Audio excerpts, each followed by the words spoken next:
اللہ اللہ اللہ اللہ اللہ اللہ اللہ اللہ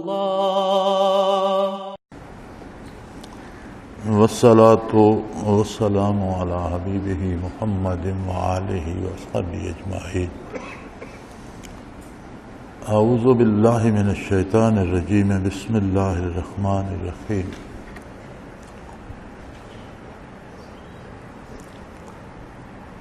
وما خلقت الجن والانس الا لیعبدون۔ اللہم سبحانک لا علم لنا الا ما علمتنا انک انت العلیم الحکیم۔ مولا یا صلی وسلم دائما ابدا علی حبیبک خیر الخلق کلہم۔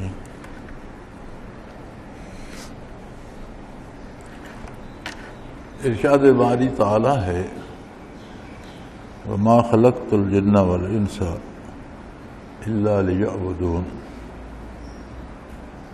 مفسرین کرام نے یعبدون کی تشریح فرمائی ہے اے لیعرفوا۔ تو ہمارا آج کا موضوع ہے حاصل حیات۔ اللہ کریم نے کچھ چیزیں فرض فرمائی۔ فرض کا معنی یہ ہے کہ بحیثیت مسلمان اس کے سوا کوئی چارہ نہیں، اسے ہر حال میں ادا کرنا ہے۔ الحمدللہ اکثر مسلمان ادا کرتے ہیں، لیکن دیکھنا یہ چاہیے کہ ان عبادات کا، ان فرائض کا حاصل کیا ہے، نتیجہ کیا ہے۔ اس کا فائدہ یہ ہوگا کہ بندہ جب عبادات ادا کرتا ہے تو وہ اندازہ کر سکتا ہے کہ کیا مجھے وہ فائدہ بھی مل رہا ہے جو اس کے نتیجے میں ملنا چاہیے یا نہیں۔ اگر نہیں مل رہا تو یقیناً کہیں کوئی کمی میری طرف سے ہے، تو اسے دور کرنے کی کوشش کرتا ہے۔ اور اگر اسے یہ شعور نہ ہو تو پھر یہ ایک عادت بن جاتی ہے، جسے انگریزی میں روٹین ورک کہتے ہیں، کہ آدمی وہ کرتا رہتا ہے لیکن کوئی نتیجہ حاصل نہیں ہوتا۔ سب سے پہلی بنیاد ہے کلمہ توحید، لا الہ الا اللہ محمد الرسول اللہ صلی اللہ علیہ وسلم۔ بڑی عجیب بات ہے، دنیا میں کوئی بھی بات تسلیم کرائی جائے یا مذاہب باطلہ میں کوئی بھی عقیدہ منوایا جائے تو اقرار لیا جاتا ہے، یعنی بات اقرار سے شروع ہوتی ہے۔ اسلام کا انداز اپنا ہے اور بہت خوبصورت ہے۔ اس کی بنیاد انکار سے شروع ہوتی ہے۔ اللہ کی عظمت ایسی ہے،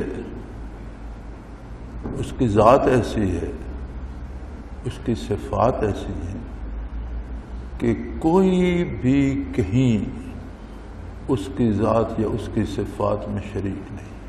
وہ واحد ہے، لا شریک۔ اس لیے انسان جب دنیا میں ہوش سنبھالتا ہے تو بہت سی ایسی چیزیں ہوتی ہیں جن کے لیے وہ بے قرار ہو جاتا ہے اور اپنی ساری محنت ان کے حصول کے لیے کرتا ہے۔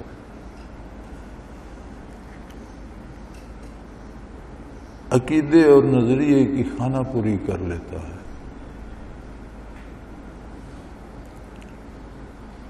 لیکن جب اسلام کی دہلیز پہ قدم رکھتا ہے تو ارشاد ہوتا ہے کہ لا الہ،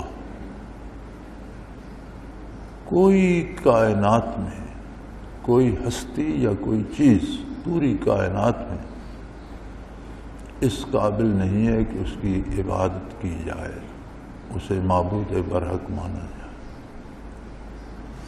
اسلام یہ نہیں ہے کہ بہت سے بت دل میں ہوں اور ان کے اوپر سبز رنگ لگا دیا جائے اور مسلمانی ہو گئی، نہیں، ہر بت کو توڑ دو، پاش پاش کر دو، ہر بت کا انکار کر دو۔ اور بت پتھر کے نہیں ہوتے، پتھر کے بت تو توڑنا آسان ہوتا ہے، انہیں چھوڑنا بھی آسان ہوتا ہے۔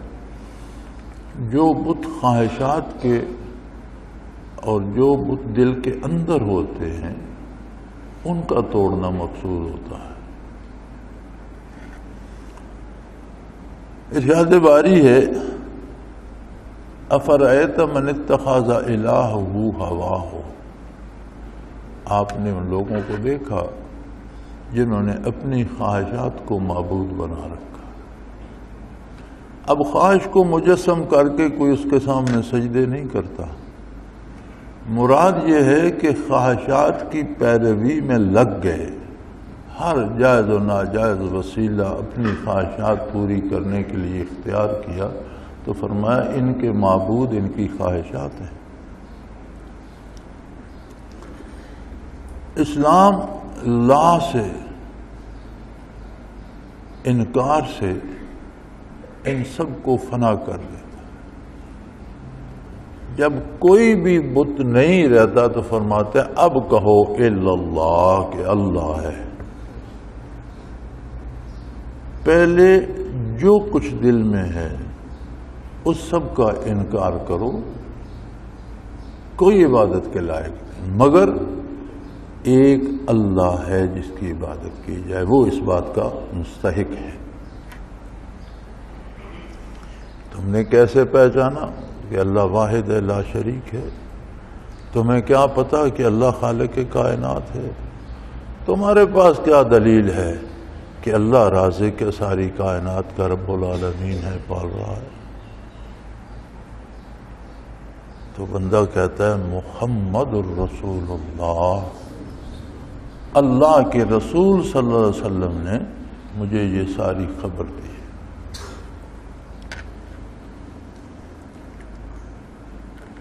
ایک بہت بڑے صرفی تھے، مجھے اب ان کا نام نامی یاد نہیں، اور مجھ میں یہ کمزوری ہے مجھے نام یاد نہیں رہتے۔ بڑا نام ہے ان کا عربی ادب میں، صرف و نحو کے اعتبار سے صرف کے امام تصور ہوتے تھے۔ مشکل کام ہے صرف و نحو کو سمجھنا۔ آخر عمر میں انہیں خیال آیا صرف نحو والا منطق سے بھی واقف ہوتا ہے، ادب سے بھی واقف ہوتا ہے، غرض لکھنے پڑھنے کے جتنے پہلو ہیں وہ سارے اس کے ذہن نشین ہوتے ہیں، تب جا کر صرف پہ اور نحو پہ بحث کی جا سکتی۔ تو اس موضوع کے امام تھے،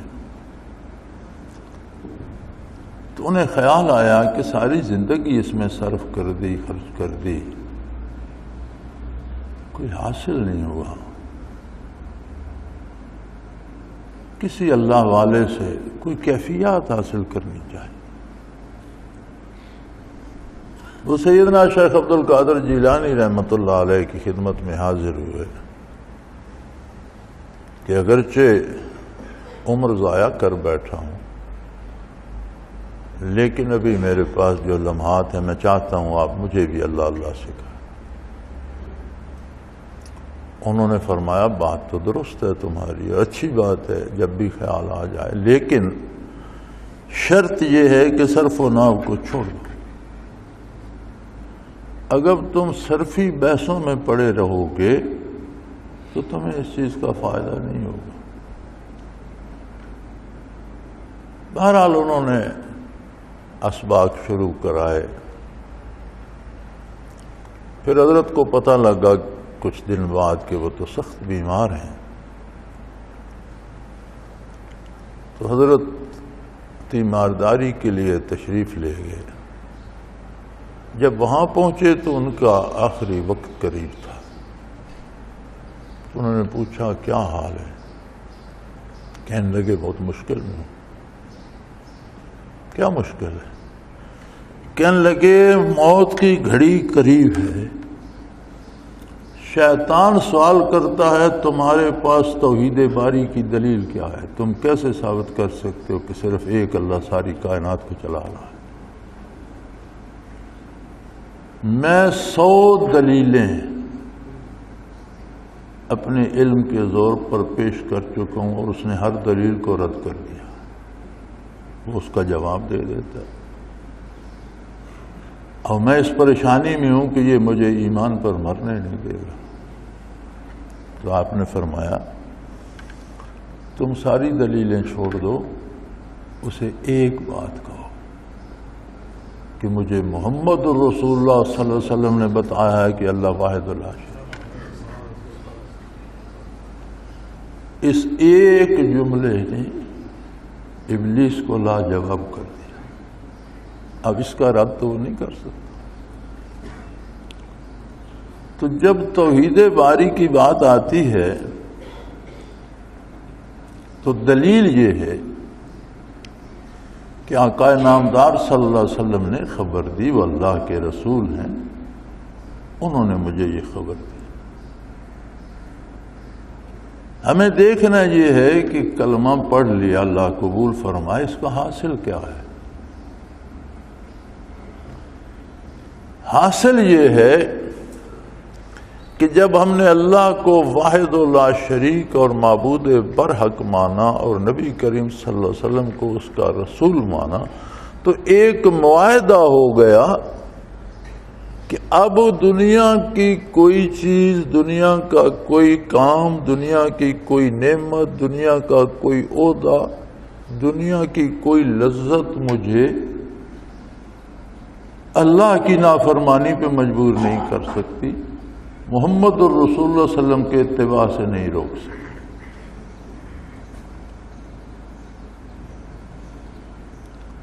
دیکھنا یہ پڑے گا کہ اگر ہم لوگوں کے سامنے اور طرح کی ہماری زندگی ہے اور خلوت میں اور طرح کی ہے. لوگوں کے سامنے بڑے پارساں ہیں، خلوت میں جھوٹ بھی بول لیتے ہیں، رشوت بھی لے لیتے ہیں، لوگوں کے پیسے کھا جاتے ہیں، لوگوں کے حقوق مار لیتے ہیں. اس کا مطلب ہے لا الہ کا ہم پر کوئی نتیجہ مرتب نہیں ہو رہا، کیونکہ ہمارا الہ تو خواہشات بن گئی. پیروی ہم ان کی کر رہے ہیں، دعویٰ کر رہے ہیں اللہ کی الوہیت کا. تو یہ ایک کلمہ اسلام زندگی کے ہر لمحے پر ایک چیک لگا دیتا ہے جو دوسرا نہیں کر سکتا، بندہ جانے یا رب العالمین جانے. میں آپ کو نیک سمجھتا ہوں، آپ مجھے نیک سمجھتے ہیں، میرا بھی گمان ہے، آپ کا بھی گمان ہے، حسن ظن ہے، اچھی بات ہے. حقیقت حال سے وہ وحدہ لا شریک واقع، یا خود بندہ اپنی حیثیت کے مطابق اپنے کردار کو جانچ سکتا ہے. تو بنیادی رکن کلمہ توحید کا حاصل یہ ہے کہ پھر ہمیں اللہ کا خوف ہو، کسی دوسرے کا خوف نہ ہو.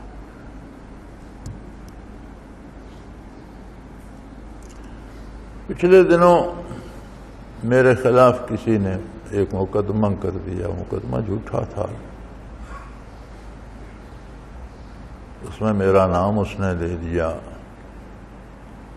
کہ اس نے فلاں بندے کے ساتھ مشورہ کیا، فلاں کو حکم دیا فلاں بندے کو قتل کر دو. اس میں کوئی اصل نہیں تھی. وہ ہائی کورٹ تک گیا، وہاں سے پھر کے سیشن جج کے پاس آ گیا.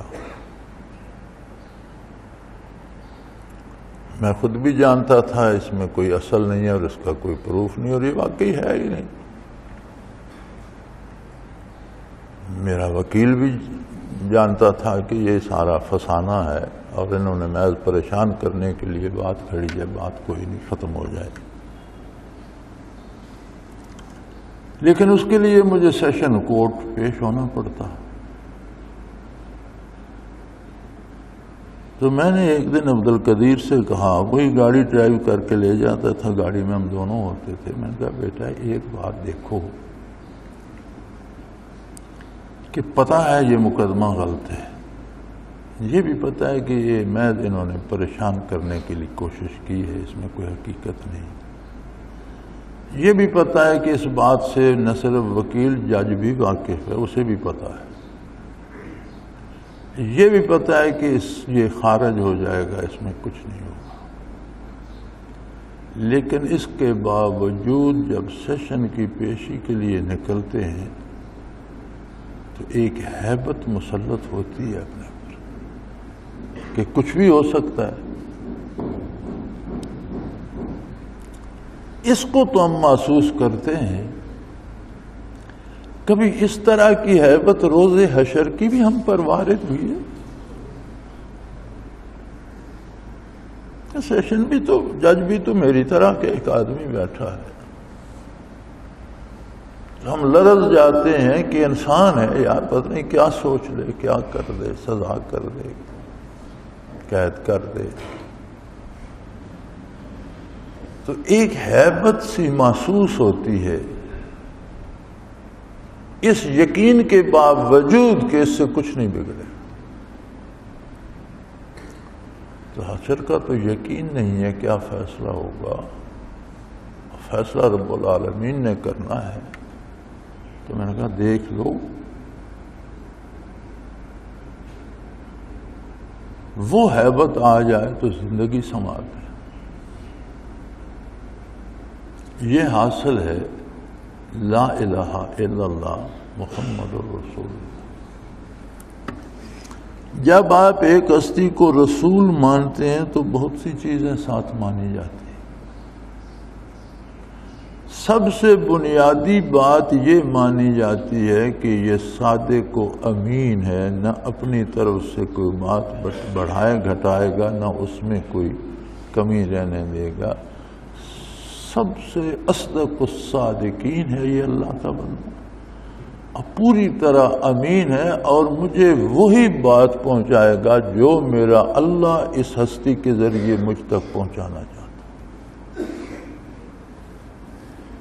اب اس کے بعد کوئی نافرمانی کی گنجائش رہ جاتی ہے تو ہم اپنے کردار کو دیکھیں اور لا الہ الا اللہ محمد الرسول اللہ کو سامنے رکھیں تو اب بھی ہمارے پاس فرصت ہے. ہم اصلاح کی کوشش کریں، اللہ سے دعا کریں. غلطی کوتاہی سستی ہو جاتی ہے، لیکن غلطی کا دکھ ہونا چاہیے، فوراً رجوع الی اللہ ہونا چاہیے، توبہ کی جانی چاہیے. اگر ہمارے کلمے میں جان ہے تو ہم پھر اس گناہ پر قائم نہیں رہ سکتے.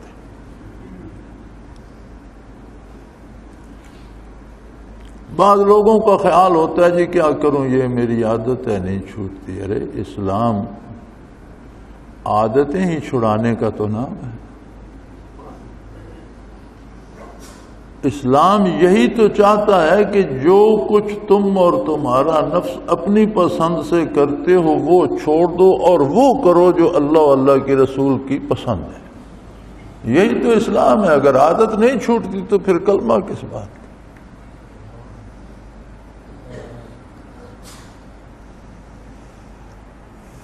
کلمے کے بعد صلاۃ آ جاتی ہے، فرائض نماز آ جاتی ہے. دن میں 5 نمازیں فرض ہیں.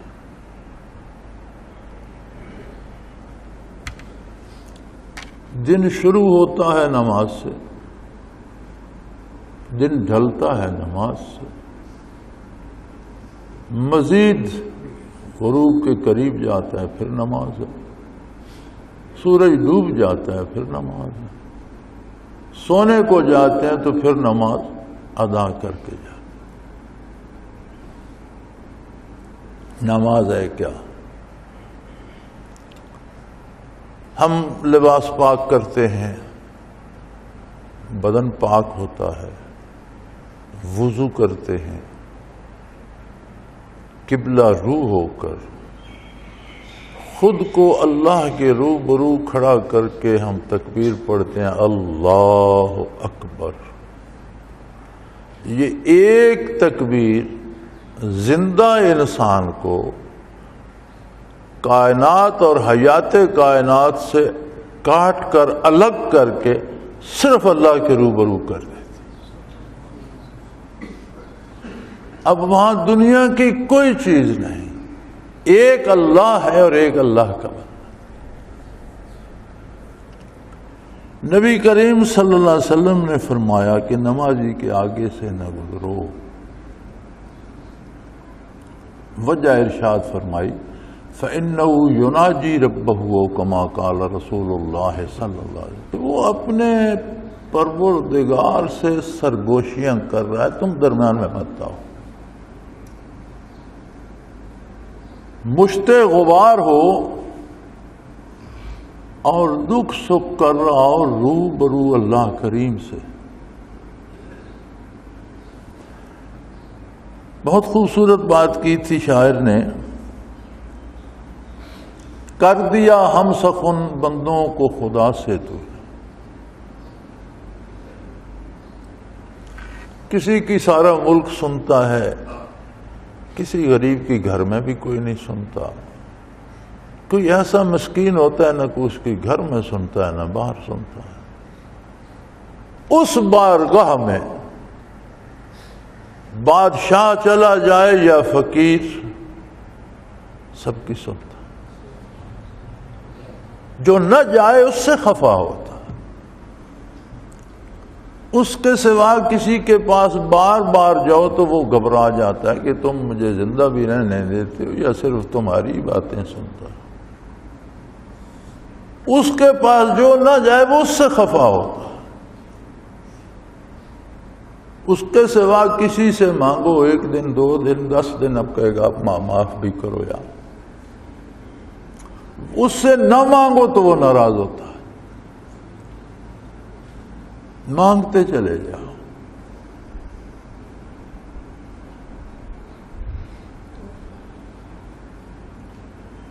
تو صلاۃ کا حاصل یہ ہے کہ آپ نے خود کو کائنات سے، خاندان سے، اولاد سے، دوستوں سے، احباب سے، کاروبار سے، زندگی کے سارے مسائل سے الگ کر کے اللہ کے روبرو کھڑا کر.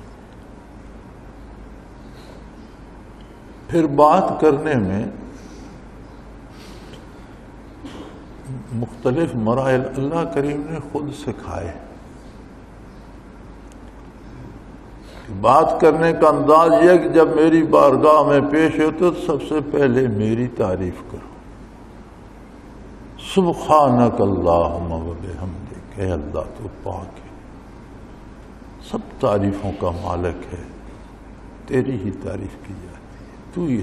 تیری ہی شان ہے کہ ہمیشہ تیری تعریف کی جائے. وتبارک اسمک، ساری برکتیں تیرے نام. وتعالی، تیری شان بے مثل و بے مثال اور عظیم تر ہے. ولا الہ غیرک، تیرے سوا کوئی اس قابل نہیں کہ اس کی عبادت کی جائے.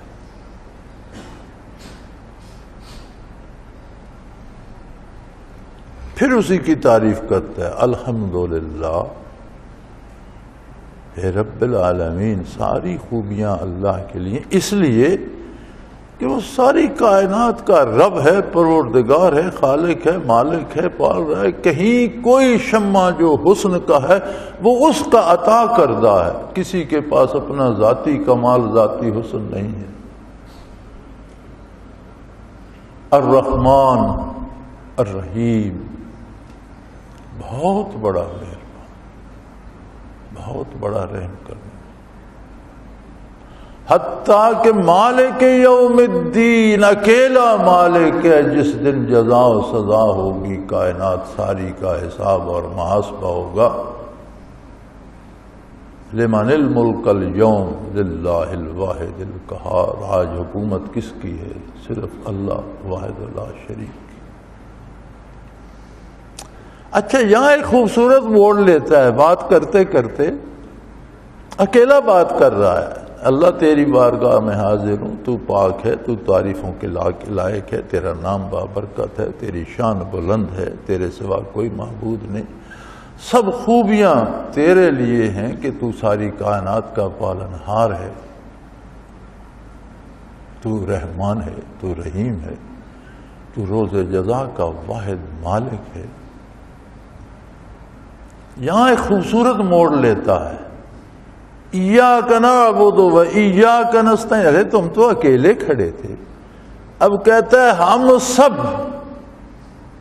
تیری ہی بات، یہ ہم میں اب اس نے ہر عابد کو لے لیا، اس میں تمام عبادت گزار سارے فرشتے بھی آ گئے، تمام انبیاء بھی آ گئے، تمام صلحاء بھی آ گئے، صحابہ کرام بھی آ گئے، مشائخ عظام بھی آ گئے، علماء دین بھی آ گئے، عام آدمی بھی، کائنات کا ذرہ ذرہ جو اللہ کی عبادت کر رہا ہے، اس نے خود کو ہم کہہ کر سب میں شامل کر دیا۔ ہم سب، اکیلا کھڑا تھا، ہم سب، یہ ہم سب میں پتہ کیا ہوتا ہے؟ ایک آدمی اللہ اللہ کر رہا ہے، اس کا ذاتی تعلق اللہ سے ہے، وہ جانے اللہ جانے، دوسرے کو پتہ نہیں۔ یہ جو قلبی رشتہ ہے اس کا پتہ فرشتوں کو بھی نہیں ہوتا، فرشتہ بھی لکھتا ہے ما یلفظ من قول الا لدیہ رقیب عتید، لبوں سے جو لفظ نکلتا ہے فرشتہ لکھ لیتا ہے، جو کیفیت دل میں ہوتی ہے اس سے اس کو سروکار نہیں۔ آقا نامدار صلی اللہ علیہ وسلم نے فرمایا کہ روز حشر بعض لوگوں کا جب محاسبہ ہوگا، نیکی بدیاں ترازو میں رکھی جائیں گی، فرشتے عرض کریں گے بار الہ ملاحظہ فرما لیجئے، اس کی نیکیاں بھی ایک پلڑے میں ہیں، دوسرے میں اس کی خطائیں بھی ہیں، تو ارشاد ہوگا نہیں، اس کی کچھ نیکیاں میرے پاس بھی ہیں، بار الہ ہمیں تو اس کی خبر نہیں، فرمایا تمہیں خبر ہونی بھی نہیں چاہیے کہ یہ کیفیات قلبی ہیں، یہ میرا اور اس کا معاملہ ہے۔ تو جب وہ لائی جائیں گی تو نیکیوں کا پلڑا تو لامحالہ بے پناہ وزن لے جائے گا۔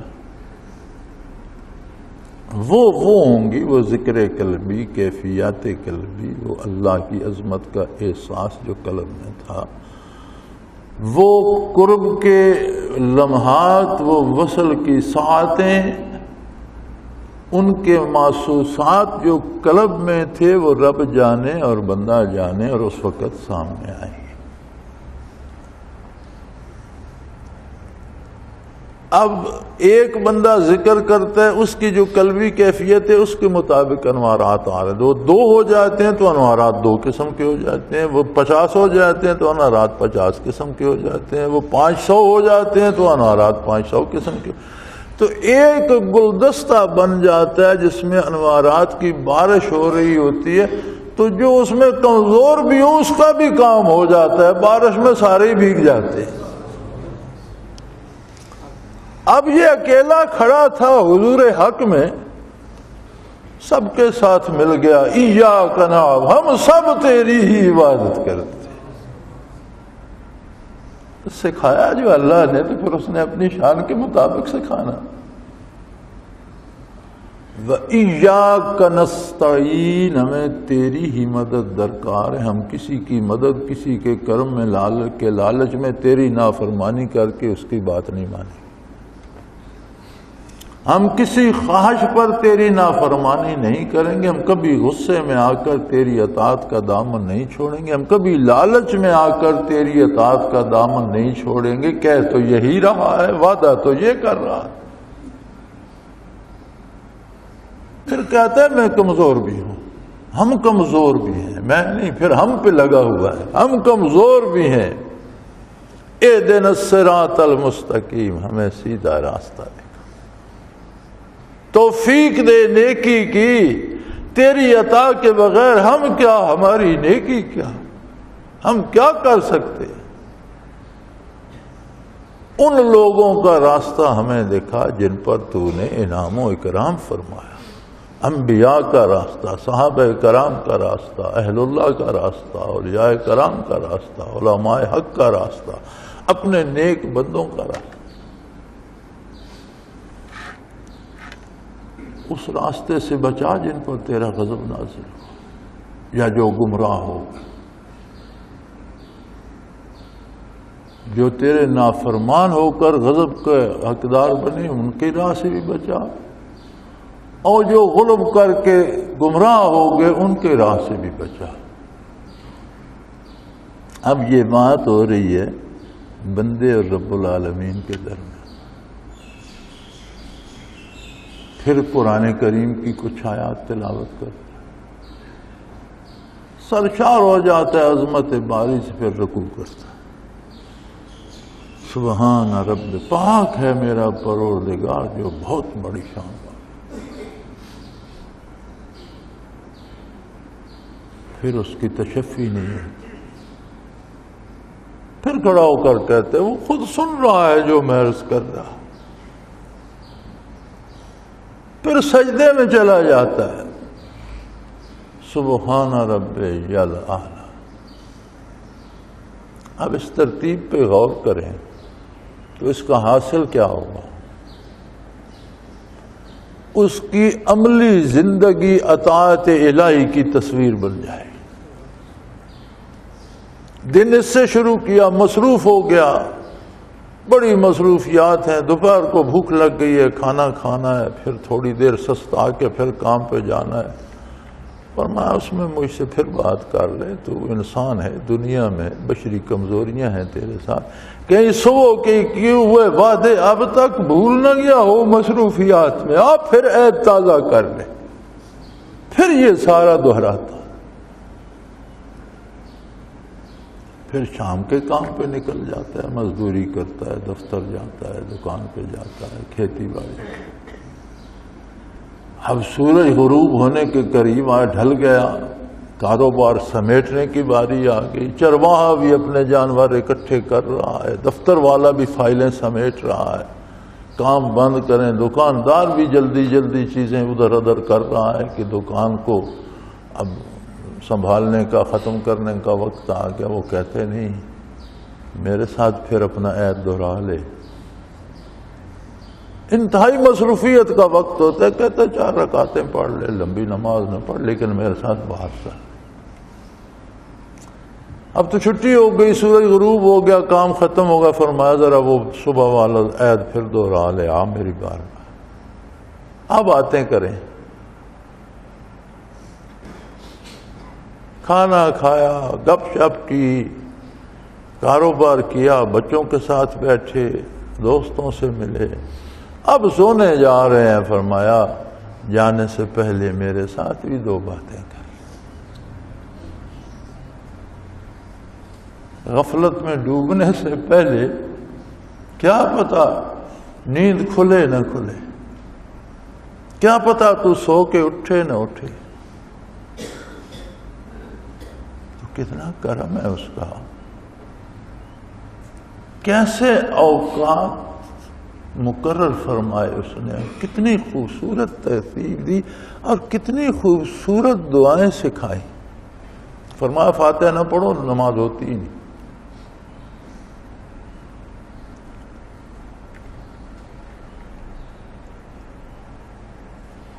محدثین کرام لکھتے ہیں کہ جب سورۃ فاتحہ نازل ہوئی تو شیطان سر میں خاک ڈالتا تھا اور لیٹتا تھا۔ حضور نے فرمایا کہ شیطان لیٹ رہا ہے اور سر میں خاک ڈال، اور کہتے ہیں اگر کوئی اس پہ کار بند رہا تو وہ میرے چنگل سے نکل گیا، میں اس کا کچھ نہیں بگاڑ سکتا۔ لیکن وہ بات ان نتائج کی کر رہا تھا جو میں عرض کر رہا، زبانی رٹتا رہا اور باتیں شیطان کی مانتا رہا تو پھر کیا ہوگا؟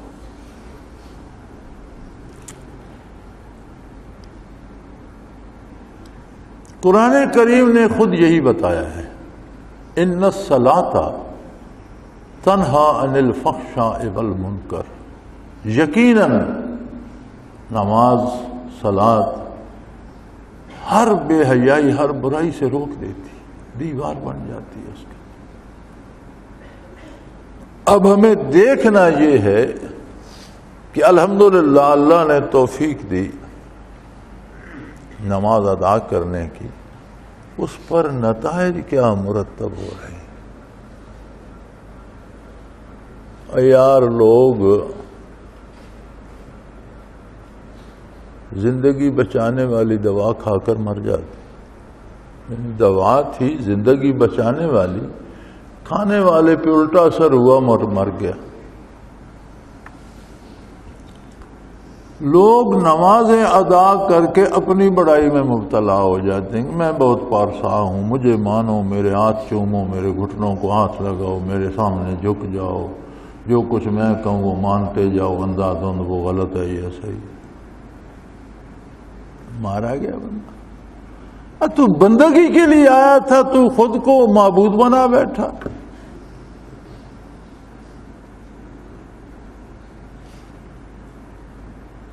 تو نتائج پہ فکر کرنا چاہیے کہ جو کچھ میں کر رہا ہوں اس کا کچھ حاصل بھی ہے کہ نہیں۔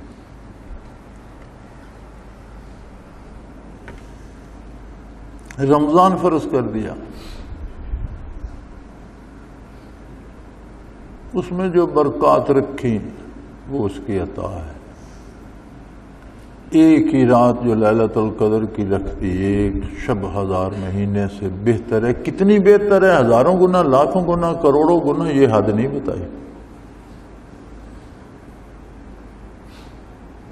پورا مہینہ ہے رحمتوں کا، گناہ سے بخشش کا، نیکی کی توفیق کا، لیکن کچھ عملی زندگی میں قیود لگا دی۔ حرام کھانا تو ساری زندگی منع ہے۔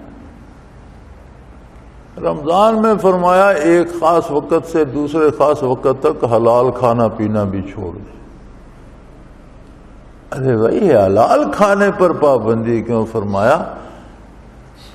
پتہ چلے کہ تو کسی کا بندہ ہے، اس کے حکم کے مطابق کرتا ہے، اسی نے حرام کو حرام قرار دیا، تو نہیں کھاتا، اور وہ تیرا ایسا مالک ہے کہ جب حلال سے روک دے تو حلال بھی نہیں کھاتا۔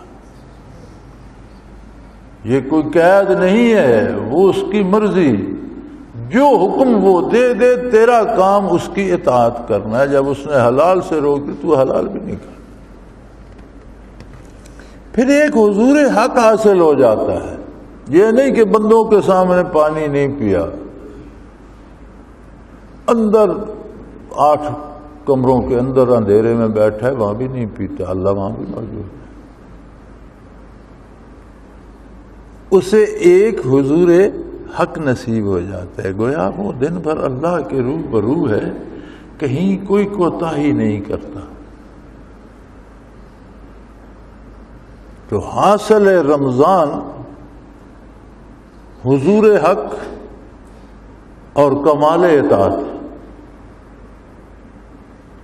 یعنی حرام اور ناجائز کو تو جانے دے، جائز کاموں حلال کھانے سے پینے سے جب روک دیا تو بندے مومن رک گیا، اور تنہائی میں بھی اس کی خلاف ورزی نہیں کرتا کہ تنہائی بھی میں اکیلا نہیں ہوں، میرا رب میرے پاس موجود ہے، وہ خود دیکھ رہا ہے، وہ خود جانتا ہے۔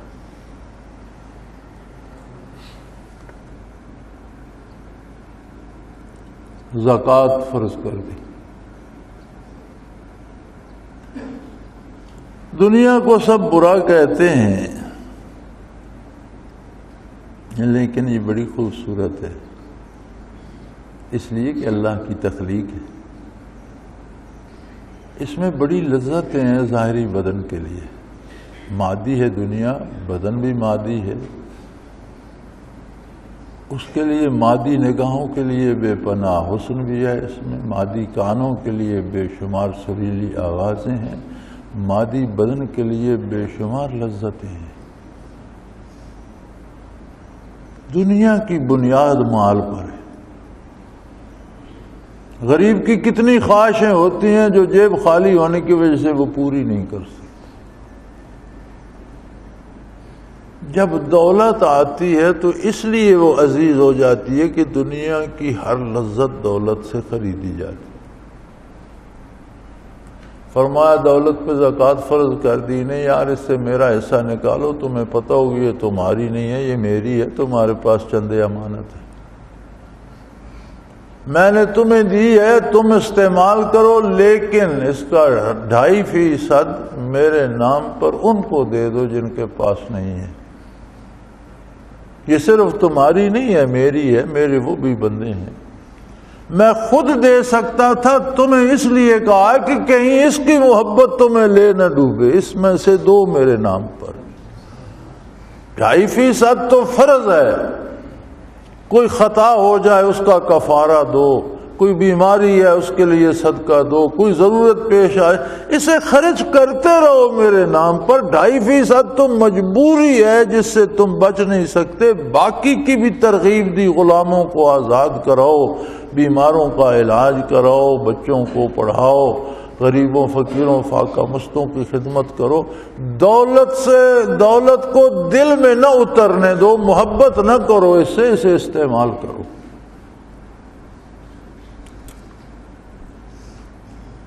آپ نے دیکھا عمرا کی ٹیبل پہ رکھا ہوتا ہے ایک ٹیشو پیپر کا ڈبہ، کاغذ ہوتے ہیں پتلے پتلے،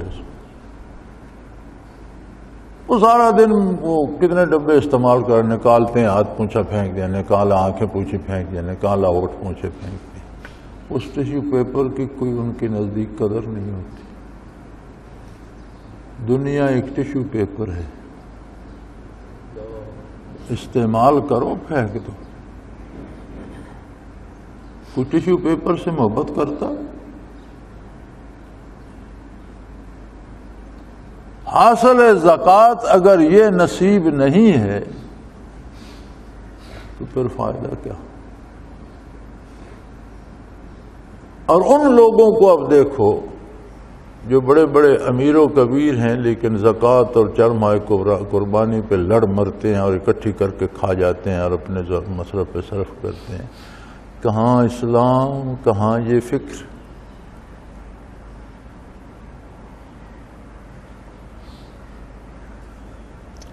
پھر حج آ جاتا۔ کمال ہے، صاحب ثروت پہ زندگی میں ایک حج فرض ہے، صاحب حیثیت ہر سال عمرہ کرے، عمرہ حج اصغر ہے اور حج حج اکبر ہے۔ قرآن کریم نے یہ تفریق فرمائی ہے، حج کو حج اکبر کہا ہے، اس کے ارکان زیادہ ہیں، عمرے کے ارکان مختصر ہیں، عمرہ سارا سال ہوتا ہے، اس کے دن اور اوقات مقرر ہیں، اس کے ارکان بھی زیادہ ہیں۔ یہ جو لوگوں میں رواج ہے کہ جی وہ جمعے کو حج آ جائے تو حج اکبر ہوتا ہے، اس کی کوئی اصل نہیں ہے۔ حج حج اکبر ہے، ہر حج حج اکبر ہے اور عمرہ حج اصغر ہے۔ حج کیا ہے؟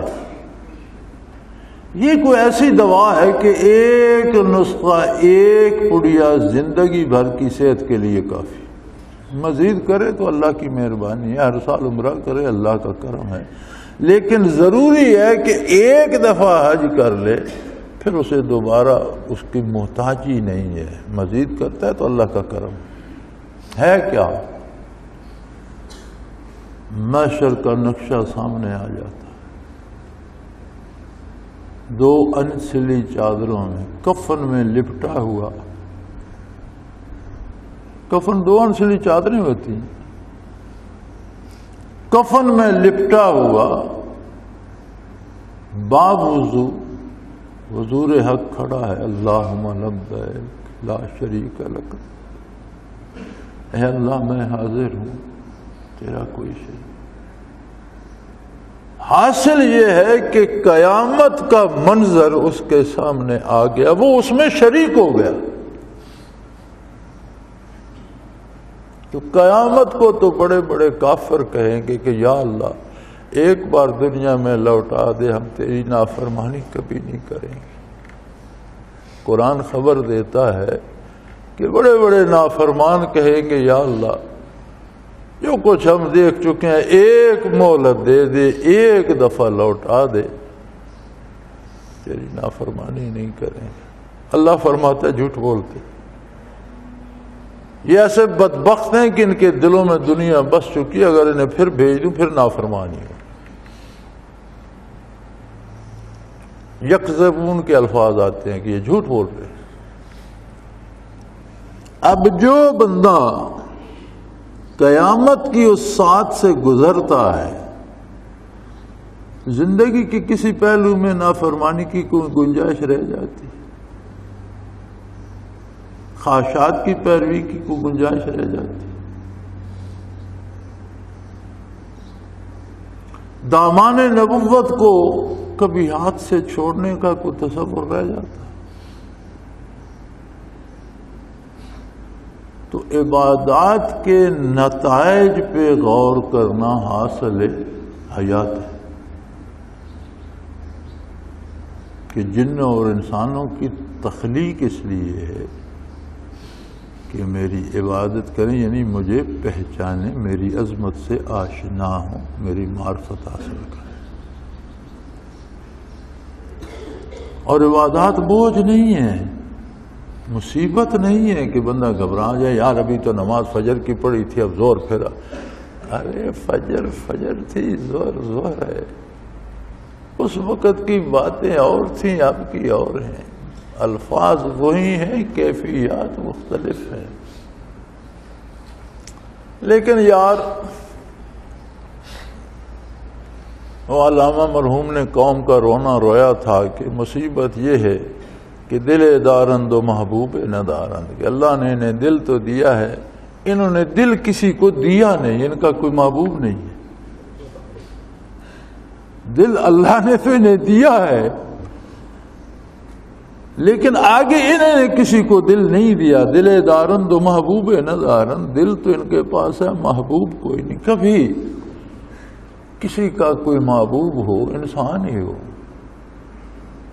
کبھی محبوب سے باتیں کرتے کوئی تھکتا ہے؟ کیا دن بھر رات بھر بہانے نہیں ڈھونڈتا رہتا کہ محبوب سے بات ہو جائے؟ تو اگر یہ دل بارگاہ رسالت میں بک جائے، اگر یہ دل اللہ کی بارگاہ میں چلا جائے، کہاں بندہ، کہاں وہ خالق کے کائنات۔ اب پھر وہ کہے گا آؤ یار بات کریں، آؤ بیٹھو بات کرو، سناؤ تمہارا کیا حال ہے، کیا چاہتے ہو، کیا کر رہے ہو، کیسی گزر رہی ہے، آؤ تمہارے دکھ سکھ سنیں۔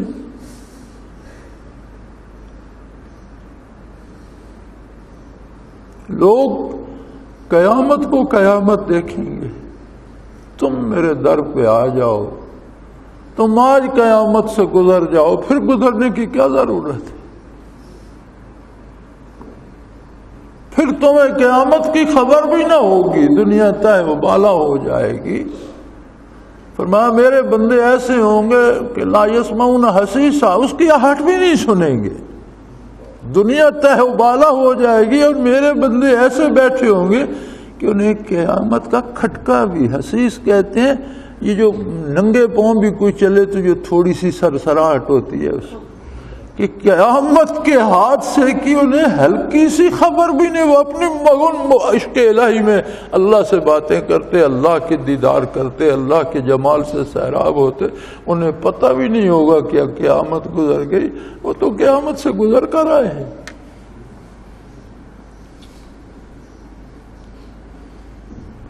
تو عبادات اس کا انعام ہے، مصیبت نہیں ہے، فٹیک نہیں ہے، بوجھ نہیں ہے۔ لیکن بھائی جو نہ جانتا ہو اس پر ہیرے بھی لاد دو تو اسے بوجھ ہی لگے گا، اور جو جانتا ہے وہ کہے گا یار ایک آدھ اور بھی اوپر رکھ دے، اسے قیمت کا پتہ ہے، 5 رکھے ایک اور بھی رکھ دیتا، 6 ہو جاتے، 7 ہو جاتے۔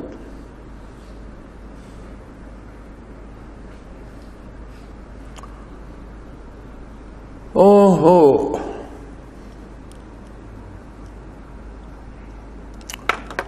محبت کو سمجھنا ہے تو نہ سے خود محبت کر، کنارے سے کبھی اندازے طوفان نہیں۔ انہیں عبادات کو روٹین ورک ہو، ایک روزمرہ کا معمول اور ایک عادت نہ بنائیں۔